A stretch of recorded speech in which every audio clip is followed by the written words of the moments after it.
कणकवली शहरातील जे काही यश संदेश पारकरांना मिळालं,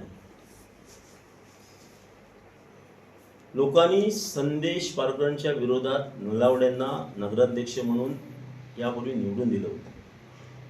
पण ज्यावेळी मूल्यांकन झालं, ज्यावेळी त्याचं पडताळणी झाली, तेव्हा शहरातल्या जनतेला कळलं की खरोखरच संदेश पारकर हे नगरपालिकेसाठी संदेश पारकरच हवे, अशा पद्धतीची भूमिका या जनतेने इलेक्शनच्या अगोदरपासूनच मनामध्ये धरून ठेवली होती.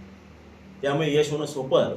आणि निलेश राणेसाहेब असतील, वैभव नाईक असतील, राजन तेली असतील, सतीश सावंत असतील, उपरकर असतील, काँग्रेस राष्ट्रवादीचे अमित सावंत असतील, काँग्रेसचे असतील मांजरेकर वगैरे, सगळ्यांनी यामध्ये सहकार्य केलं. आणि सगळ्यांचं उद्दिष्ट एकच होता की ही मनमानी थांबवायची आणि लोकशाही या शहरामध्ये निर्माण करायची. हे एकमेव उद्देशाने सर्व लोक एकीकडे आले आणि हे याच्यात यशात रूपांतर झालं.